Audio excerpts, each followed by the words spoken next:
Okay, so we are at Wycombe Air Park in in X-Plane 12. Old habits die hard. And we're going to take a look at the JustFlight Piper Arrow. And we're going to compare and contrast against the many GA flights I have done in the last few years in 2020 and 2024. And we're going to see how X-Plane really compares. So to keep this honest, we've got X-Plane 12, we've got the True Earth Scenery from... sorry, no, we've not got True Earth. Or have we? I'm just going to go check. So if I go look in the X-Plane 12 folder and go and look in custom scenery, you can see, yeah, I've got the True Earth from OrbX Scenery installed. We're also running XPRealistic. We also have the Tobii Eye Tracker, and we also have a payware version of Wycombe Air Park, which you can see behind us from Pilot Plus. So first impressions versus 2020, 2024. So this is X-Plane with all the bells, essentially. I haven't got any special rendering additions to try and clean up the rendering from X-Plane, but the real story here is it just doesn't look anywhere near as good as 2020 or 2024. So this is a payware aircraft, and it's the rendering engine of the simulator that really lets it down. And yes, we can go play with the settings and the graphics, and we can look, the anti-aliasing is already turned up quite a lot. We could go for 8 times and it will take us back out and come back in again. It will take a few seconds. So it's better, but it's still not perfect. You can still see jagged edges on things. So we'll leave it on 8 times. So this is really going to be stressing the graphics card. So it's worth pointing out this is running on a NVIDIA 4090 and a PC that's essentially the fastest PC you could buy about a year ago. So it's an absolute stonking machine, 64 gig of RAM, the whole bit. This is not going to get anywhere near the frame rates of Flight Simulator. So I can do it now at Control-Shift-F. We're down to 50 frames a second, and we're not even doing anything. Normally I run Flight Simulator with it cut back to 30 frames a second, and it never even gets anywhere near stressing the machine. It's usually running at about 25% of what it could do, because I don't want my PC to turn into a heating unit. Anyway, let's go and jump in the airplane. So we've got the eye tracker switched on. So we've got the JustFlight Piper Arrow in front of us. So we're going to go through. You can see it's very, very similar to the version that appears in Flight Simulator. So there's probably good reason for that. So you get some, this is a common thing in X-Plane, that any little add-ons that require something to pop up, they don't tend to integrate it into the aeroplane. They have it as an icon down the side of the screen, which I don't like, but there we go.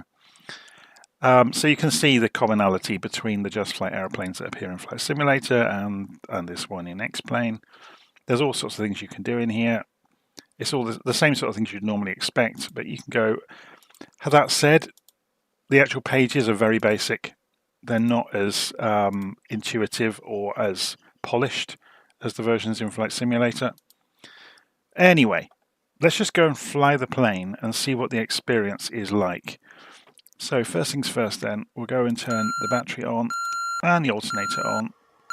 And we've got our gear switch in the wrong position, which is throwing the alarm there, which is good to see. We've got levers, so I've only got the throttle lever mapped at the moment.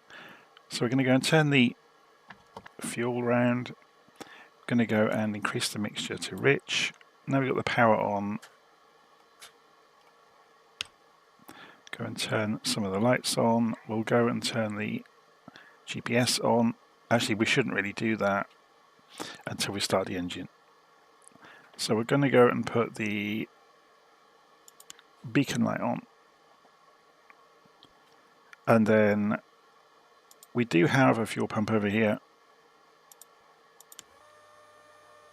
You can see the fuel pressure there is good.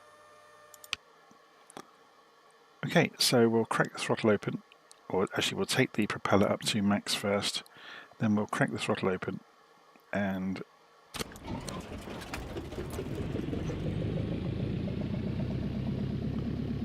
Just looking at the RPM down there, we want about 1,000 RPM.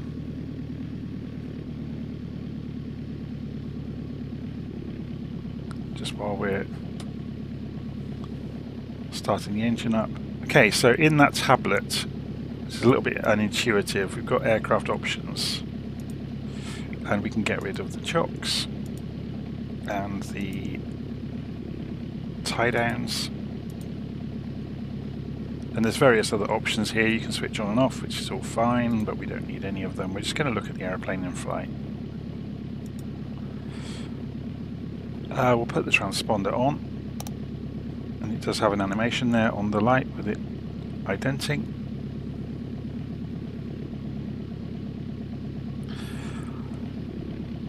Okay, so I think we've done the basics. All right, something that's not always obvious. I'm just going to turn off head tracking for a moment.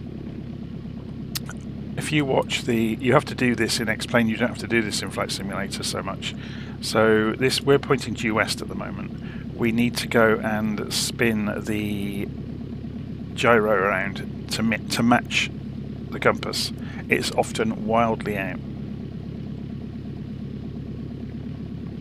Okay, and we know taking off from Wycombe to go do the circuit, we're going to want to fly out at 230 degrees once we get to the edge of the airfield.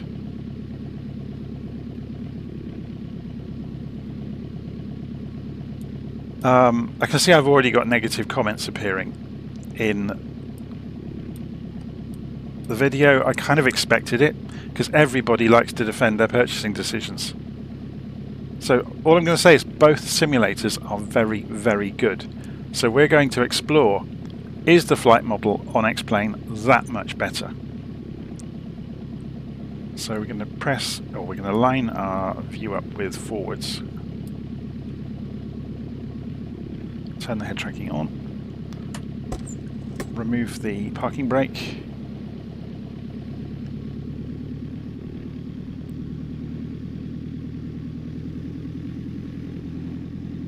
So I'm just giving an honest first impression, having spent... I used to fly X-Plane 11 all the time. And then I switched to using Flight Simulator 2020 and then 2024 when they came out, because they were the shiny new thing. But I keep getting people saying, are you ever going to cover X-Plane? So I'm covering it, and I'm giving an honest appraisal of what I think of what I'm seeing. Now, it's very good, but it's difficult to tell how good the performance of the simulator is, because I've got an enormously powerful computer running this. But even doing that, look, you can see the frame rate is not fantastic.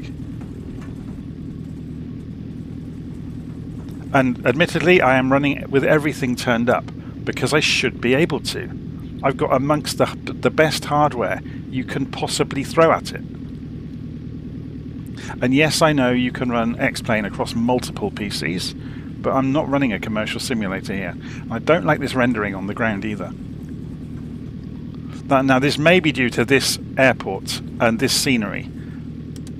So we're going to be fair about that. So the texturing of the runway, but it's almost like it looks wet all the time, and I think that might be because this was originally an X-Plane 11 scenery that's been made work in X-Plane 12. But that may be a common facet of the sort of thing you see when that happens.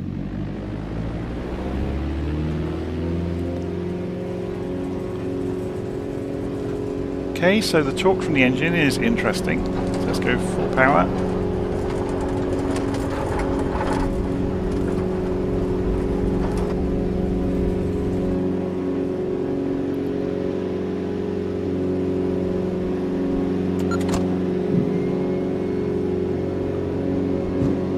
So obviously the scenery rendering is not going to be as good as Flight Simulator, because that's kind of Flight Simulator's party piece. There's an odd aberration there in the rendering, which is not great. But in terms of actually flying it, what we're going to do is climb out to 1,500 feet at 230 degrees away from the airport.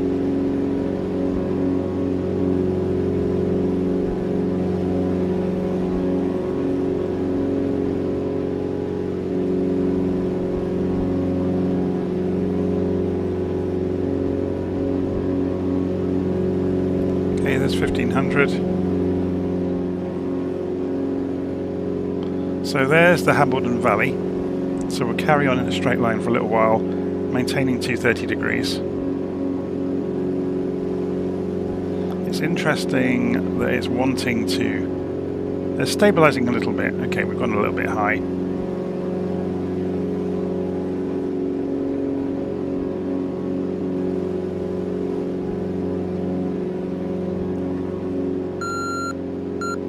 Okay, so we get a beeper from the engine if we don't maintain power without the gear down, which is interesting. Okay, let's bring this round then. So we fly along the Hambledon Valley. So we'll do a standard rate turn.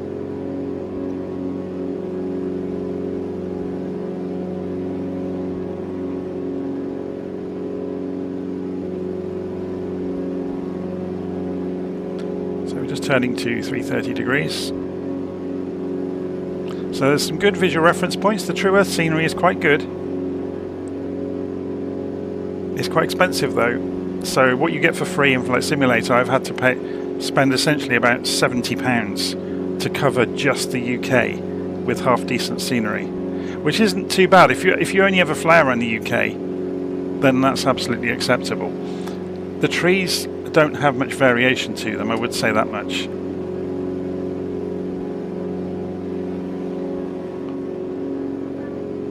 Okay, so we fly out towards this beacon. This is the beast, I think. You can't see it so clearly in terms of, real visual reference points that are used. So let's turn to 60 degrees.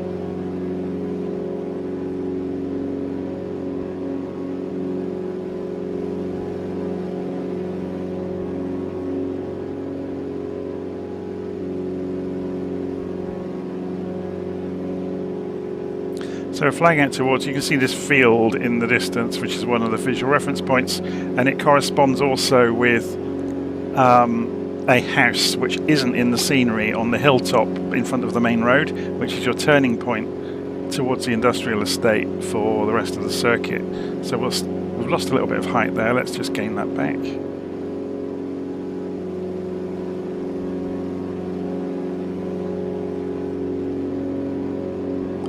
So while we're flying along in a straight line, let's put some power down again.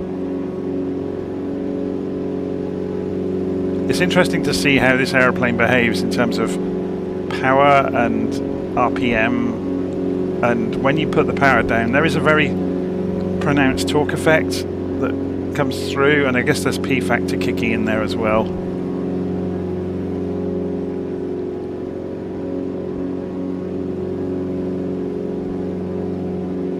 So let's have a look from outside.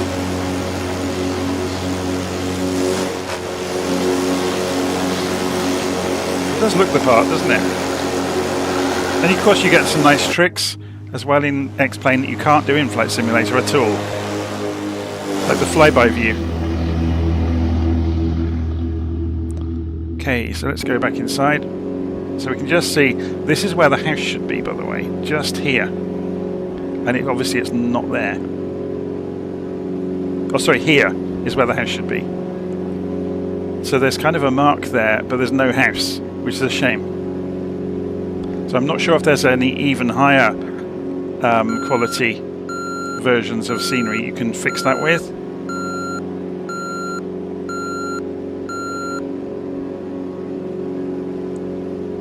So you can see where the house should be. And it's got a garden, which kind of is poorly implemented. Anyway, so we'll turn around, we're going to do a touch and go, and then we're going to go out and do some stall tests and things. So we're just turning in, and we'll get the gear down and drop to 1,000 feet in a moment. So we're just turning to 150 degrees on the gyro, on the directional gyro. So there's the airfield. So we're dropping back down to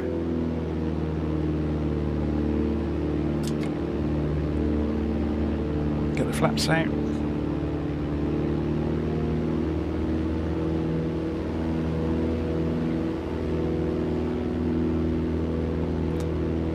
it's interesting. This feels a lot different in terms of how low we are to the ground at this altitude than in Flight Simulator with the same area.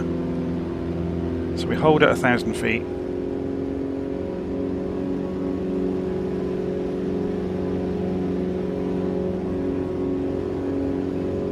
And we'll roll it in towards the runway.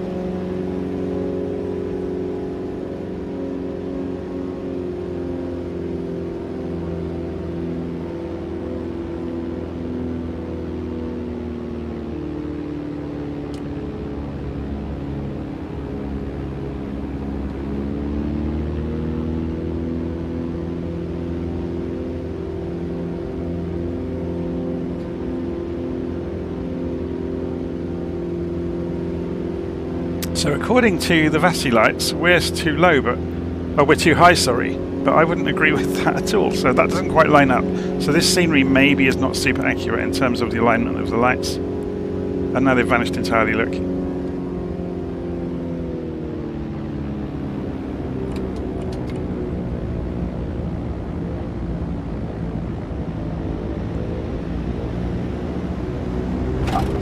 That was interesting. So we're going to do... I'm going to lift it in the air again and get a feel for how this behaves. So under power, you can see there's a slight crosswind going on today. It is true what they say about the relationship of the aeroplane to the ground is better simulated.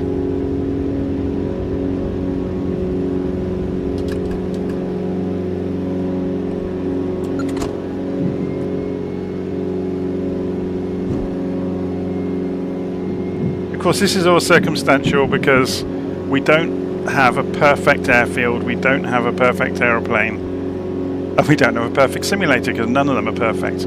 But certainly the relationship of when the plane got near the ground was very different than Flight Simulator. Whether it's more accurate is down to conjecture, I guess. So we're just going to loop round quickly without doing the full circuit and come in again and just do it visually and not pay too much attention to the real pattern.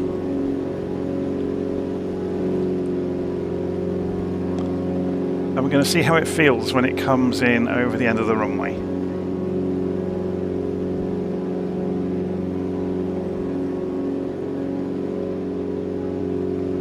So we're just keeping an eye.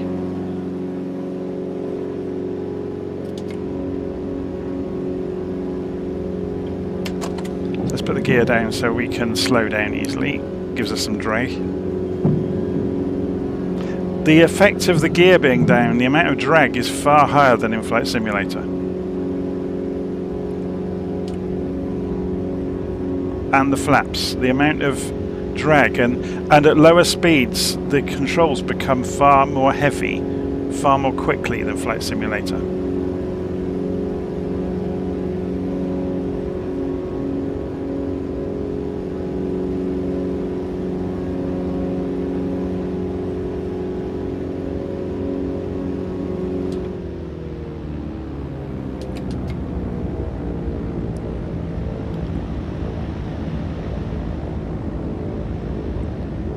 There's a bit of wind kicking us around, but not too much.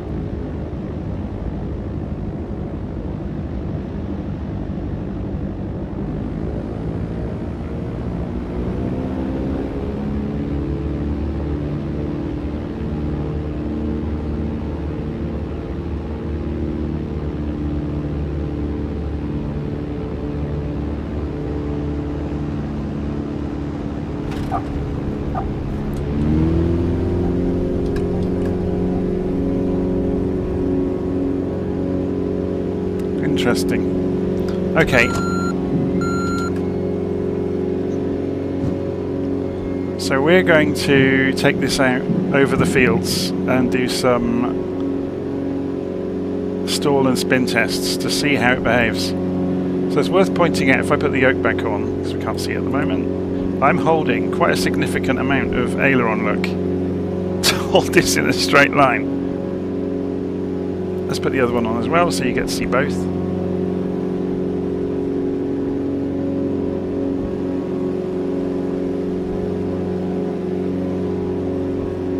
So we're about to, I'm just looking at live stream comments and they're saying about the physics. So we're about to go out and try it. We're going to do some stall tests and we'll try and put it into some spins. And the thing I'm kind of expecting, and I don't know how it's going to go, is if X-Plane 12 is realistic, we should be able to spin pretty much anything given the right circumstances. If it won't, it's no better than 2024. Because I've actually read up on this. 2024 uses the same blade element theory that everybody trumpets about X-Plane, but it also adds to it computational fluid dynamics. So Flight Simulator draws a box around the aeroplane and simulates models flying over the, molecules flying over the shape. So it's kind of a simplified version of CFD, but it adds that to the blade element analysis that's doing essentially the same thing as X-Plane, but Flight Sim does it with more data points than X-Plane does. So it's going to be interesting to see what the end result is, or which you would think is the better simulation, because neither are perfect.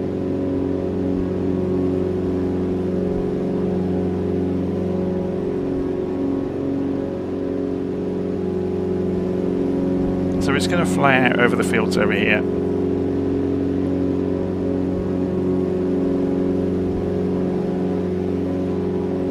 I will say the haze effect is really nice. So this is just the stock weather, and obviously the scenery is custom, but this is the stock weather being generated by X-Plane 12. And the haze effect and the clouds do look nice.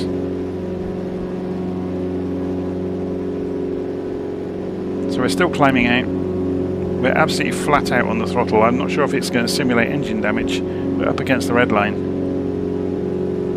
So we'll take it out to 5,000 feet.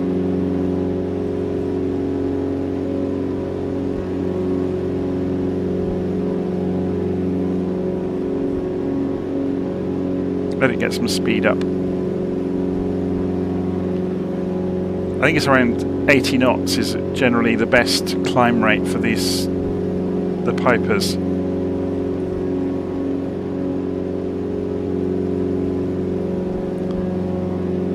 So let's have a look at this from outside. So if we go shift and 2.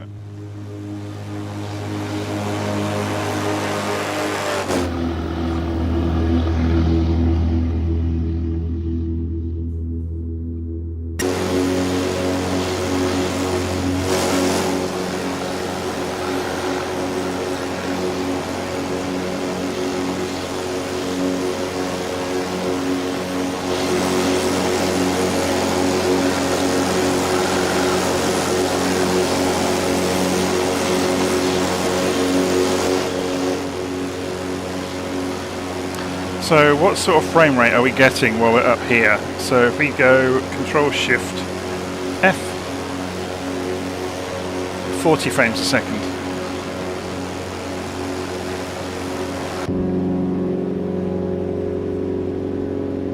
So within the cockpit, Control Shift F, we're getting 50 frames a second.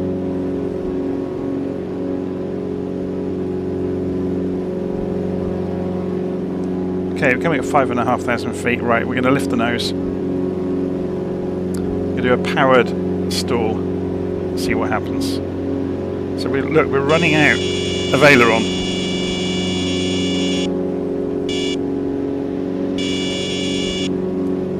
That's interesting.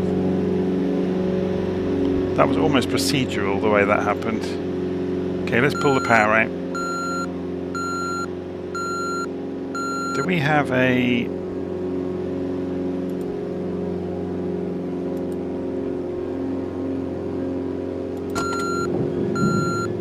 Oh, that's the release button for it, okay.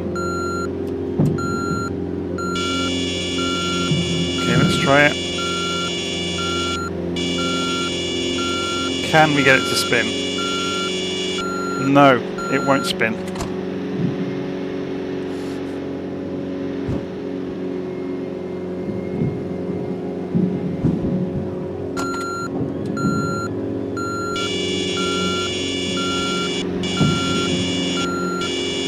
So this may be down to this aeroplane, But if one aeroplane behaves differently than another, that kind of throws into doubt the thing that everybody says about X-Plane. So what we're going to do is jump out of the simulator quickly, go back to the main menu, and we're going to go and do a new flight. And we're going to grab the stock Cessna that comes with the simulator. We're going to put it back on the ground at Wycombe.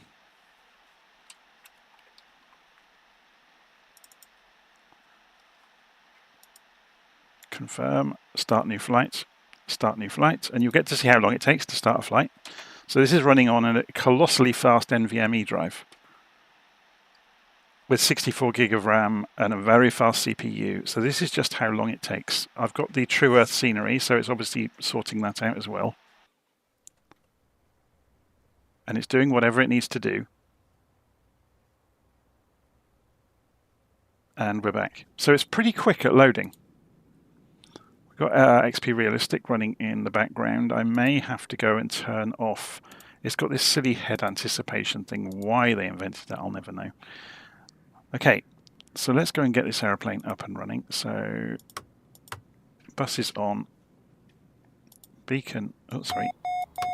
I'm going to do this out of order. We're just going to get the aeroplane up and running. Mixture, make sure my controls are in the right places. Yep, everything works. So fuel is on.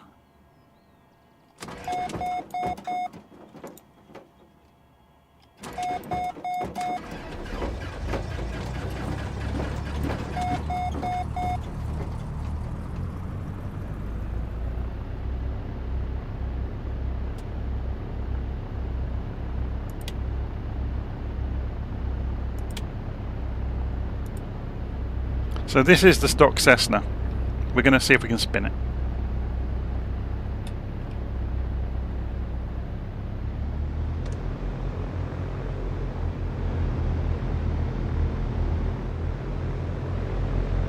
I'm going to lower myself in the cockpit.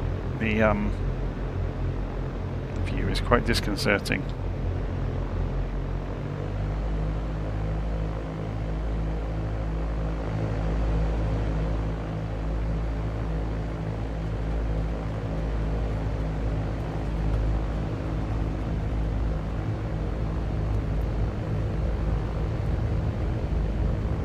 So you can make a direct comparison between this Cessna and the classic Cessna that comes with Flight Simulator, I guess.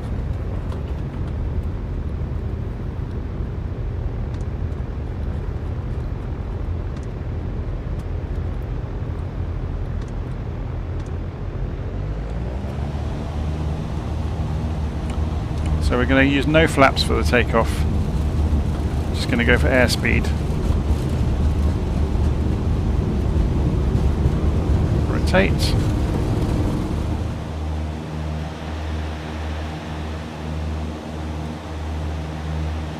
So notice I didn't adjust the gyro compass, or the directional gyro, so it's going to be wildly out. So we can fix that while we're going along. I'll just turn head tracking off for a bit. In fact, I can't, because the keyboard mappings aren't working, which is interesting.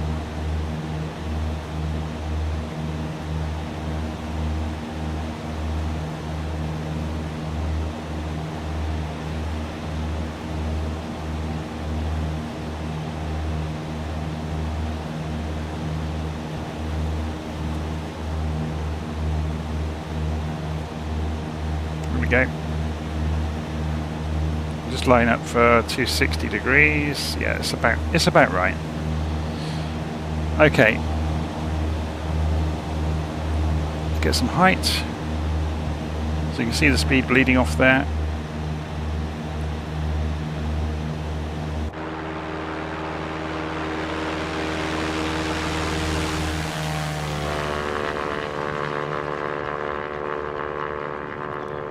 Obviously we're pushing it to try and climb quite quickly. We're about 65 knots.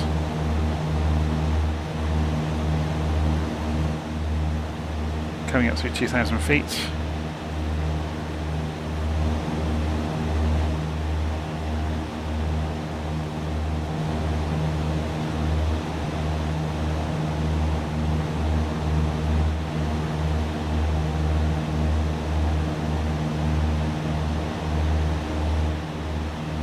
So with the stock Cessna, let's have a play with it and see. So this is what kind of interests me. I'm looking at the live stream and saying, oh, but so-and-so version of the aeroplane is better or more accurate. Surely if X-Plane is simulating the aerodynamics, it should make no difference. So it kind of gives a lie to a lot of those claims that it works in pretty much the same way as every other simulator. That the aeroplane is a series of approximations and a series of behaviors that are baked into it. And that's how all simulators actually work. So to claim the platform as itself works better or worse is kind of a lie that's been sold to everybody, because they all approximate how an aeroplane works, and the aeroplane then adds on top of that how a particular model of aeroplane works or how it behaves in given situations. So they're all just simulating, they're copying. It's a parlor trick to make it look like it's, you know, a known behavior.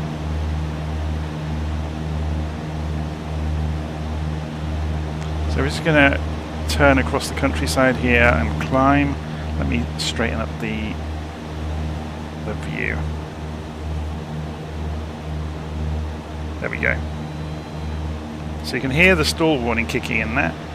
So we'll just move our view up slightly and back slightly in the cockpit. Right. I'll be ready. So we're up through 3,000 feet. We'll do a basic stall test.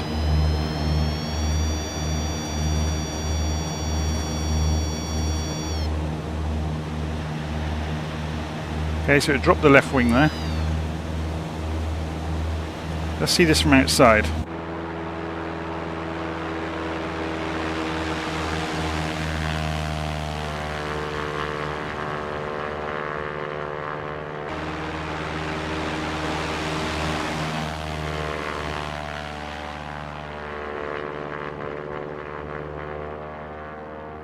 Interesting. So it does certainly look good, doesn't it? Right, you go flat out then in a straight line, get some speed up, and we're going to pull it up to the vertical and see what happens.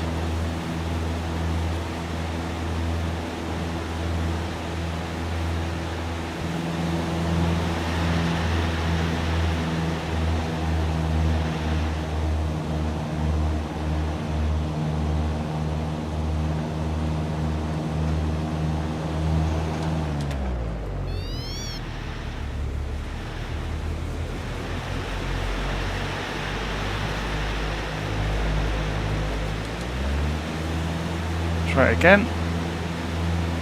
We'll watch it from outside the next time. I had to use quite a lot of rudder to keep the wing on the horizon. Oh, I didn't quite do it early enough.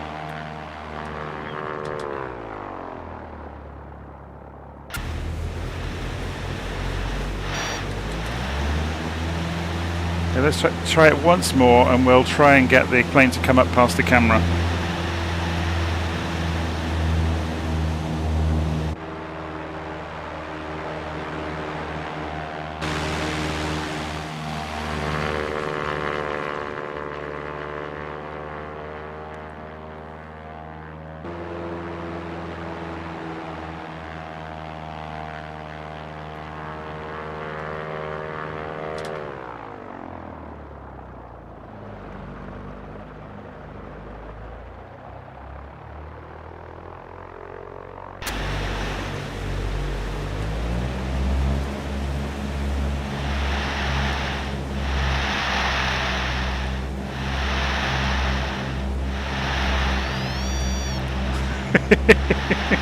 So the Cessna is much more fun than the Piper was. I can see why people are making the comments, and it does seem to behave a lot more realistically in terms of, you know, getting into unusual attitudes and things like that and making it tumble.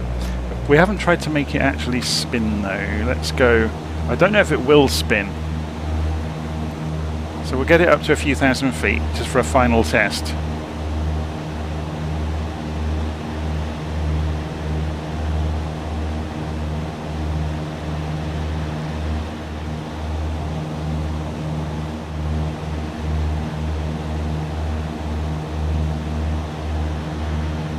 So I think the atmospheric modelling in Flight Simulator is massively advanced over X-Plane.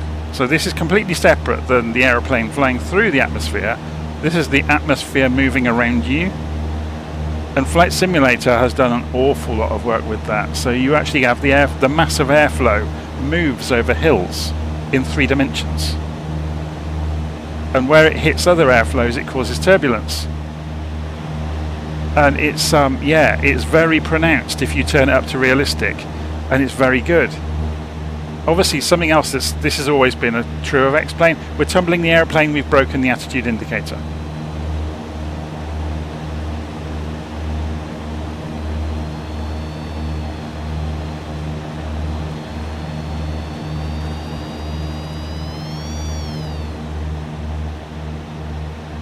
Let's get some speed up. There's a common misconception that you go and try and go for climb or pitch for climb rate. You need speed for best climb rate. You can see, look, now we're doing about 70 something knots. We're climbing quite happily. We are coming up to the point where we'll start to lean the engine out. So we're going to land at one of the stock airfields nearby once we've finished corkscrewing around all over the place. If there is one. Should go over towards Chalgrove. So if we turn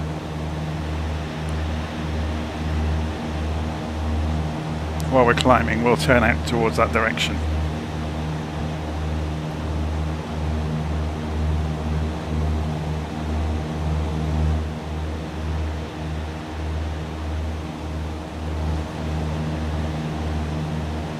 So the rendering of scenery in the distance, I would say, is superior. The way it fades with the mist. Whether it always does that, I don't know, because I've not tried different weather conditions. But certainly, and this is pre-potted weather, by the way, that we're seeing. I'll go and switch on the live weather in a moment, and we'll see what it does. So we're coming up through 3.5. Let's just try it now, shall we?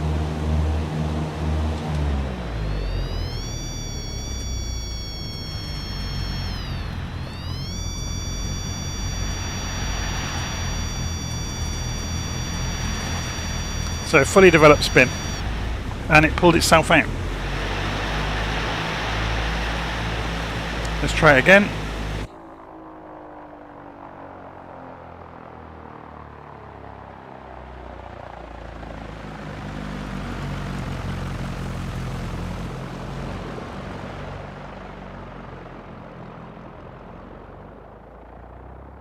Yeah, it's pulled itself out pretty much instantly. It's pretty good though, isn't it? Being able to see things and visualize them in this way.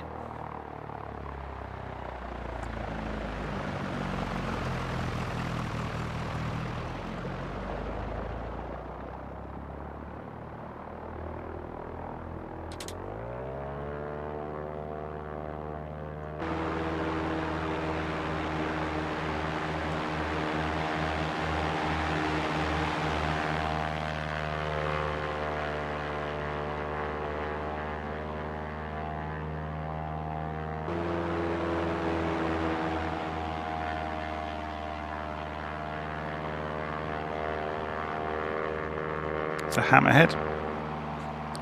So it's quite easy to control those sorts of maneuvers, much more so than Flight Simulator. So we were going to head for there's nowhere nearby that's a nice airfield. Should we go for one of these grass airfields? Or White Waltham, I guess. So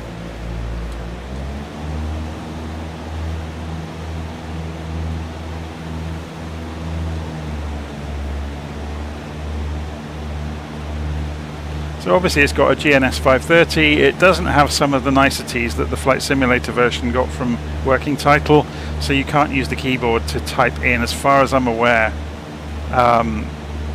identities of things. You have to go and use the proper method of using the rollers. I think you can click on these though to make this come. Yeah, there we go. So you can use it, so that's a nice trick. And you click on the screen again to put it back. So you can do it here. I'm guessing that works for all of them. Yeah, it does. So you've got GNS 430 as well there, look. And you can, I think, resize these. Yeah, there you go.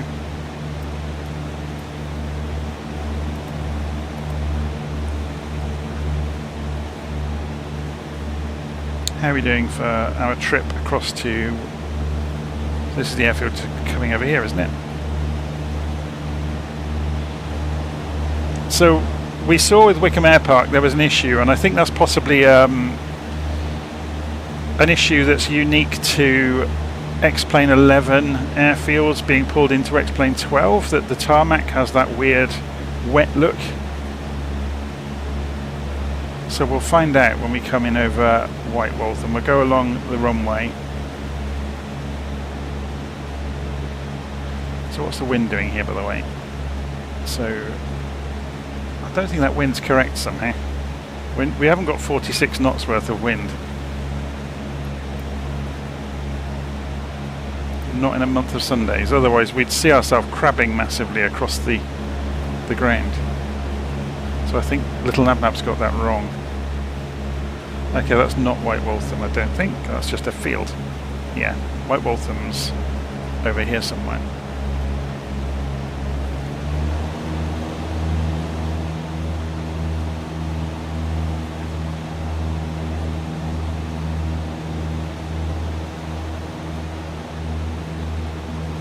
But it is all grass runways.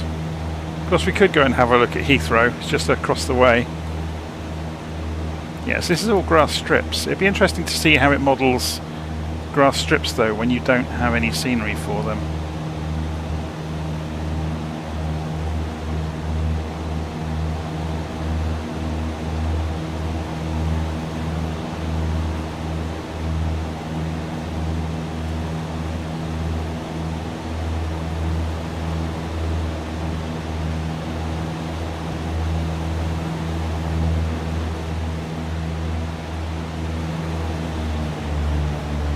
Yes, I'm just reading the live stream comments there of people saying, oh, you're looking at, you know, X-Plane, got respect for you for doing that. I really don't have any kind of favoritism of one sim over another. I've got DCS on the computer as well.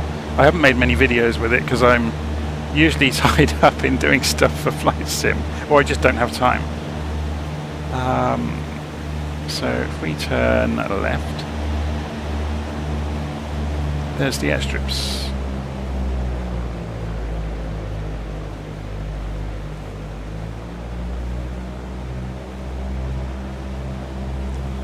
So what's going on with this wind? It's still saying we've got 40 knots of wind, which is rubbish. If we go, and what we can do is open the menu within the simulator. See, we're saying just we've got scattered weather. Let's put real world weather on and apply it. Let's see what happens.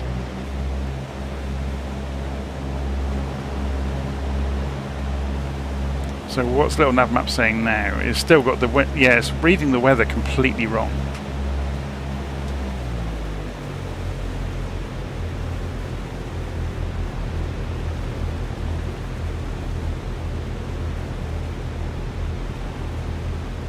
So let's see if we can side slip to lose some speed. Yep, that's losing the speed really quickly.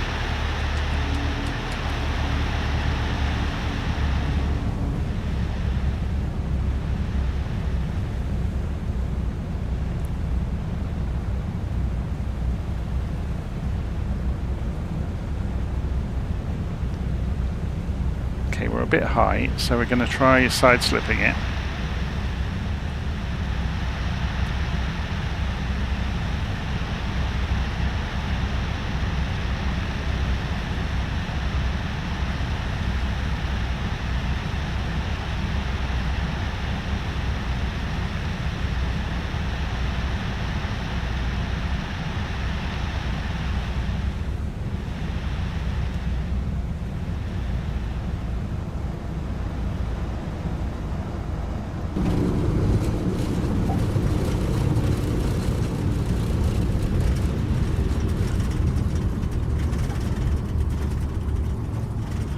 So it's interesting, isn't it?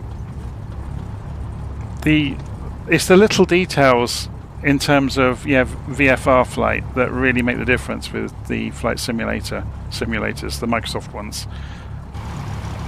That this just can't quite compete in terms of. It looks like a billiard table, doesn't it? And that kind of, once you get close to grass strips and things, that makes an enormous amount of difference. In terms of the flight modelling, they're not a million miles away from each other.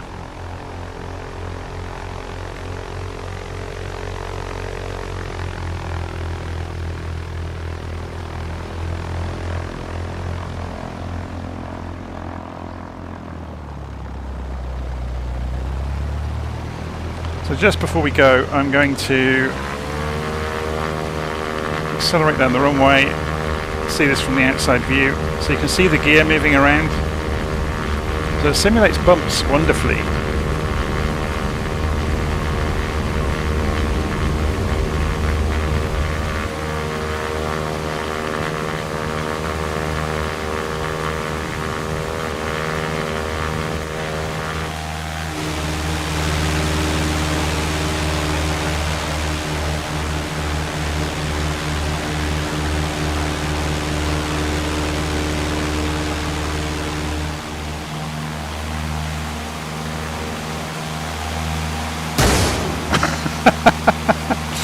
So there you go. The damage modelling, it does have damage modelling actually. It will, if you disintegrate the aeroplane, you turn into a burning wreckage. So let's go and just quickly bring this back in. I just put the HUD on by accident actually, and I can't remember how to turn it off.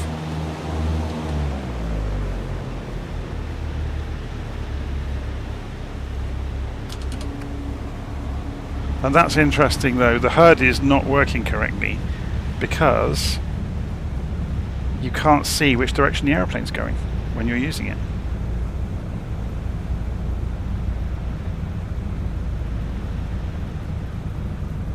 So we'll just bring it back in again.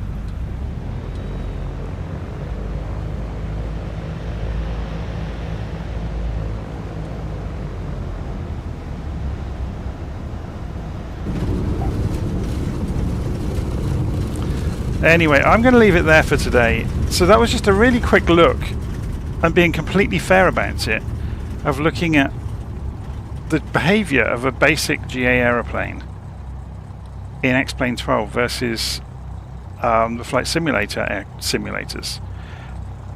They're broadly the same. You're really splitting hairs if you say one's better than the other. Those kind of edges of the flight envelope, X-Plane does behave really nicely, but it's dependent on the aeroplane. As we saw with the Piper versus this stock Cessna. The stock Cessna is very good. Which is exactly the same story as any other simulator. It's dependent on the aeroplane and how it's been modelled. Because they're kind of doing a parlour trick to make it look like they're behaving accurately. When it's, in truth, it's a simulation. It's copying, for better or worse, what the real plane does and how the real world behaves. And some aeroplanes do it better than others, and we've certainly seen that with this. So the Piper wasn't as good as the stock Cessna in terms of kind of on the edge of the flight model. But yeah, in terms of the rendering of the world around you, I've had to spend several, well no, not several £100, probably £60 for the ground scenery. So let's see what I've got installed so far. If I go and look in plugins, I've got XPRealistic running, which was making some extra sounds and making the aeroplane judder around when we were on the edges of the flight envelope. Avitab is only really applicable to the big airliners. Better Pushback is only applicable to the big airliners. Little XP Connect is what shows us into LittleNavMap, and X Camera is only applicable if you've got a Tobii head tracker and you're wanting to make it work nicely, because it doesn't out of the box. It's a real pain in the backside. But there we go. So if we go and pull the mixture, let's see if we get a nice animation. It's pretty good, isn't it? Okay, so I'm going to leave that there today. hopefully you've enjoyed that. So that was a little look at X-Plane 12, just flying around over England with some custom scenery. So this is custom scenery, this is not stock.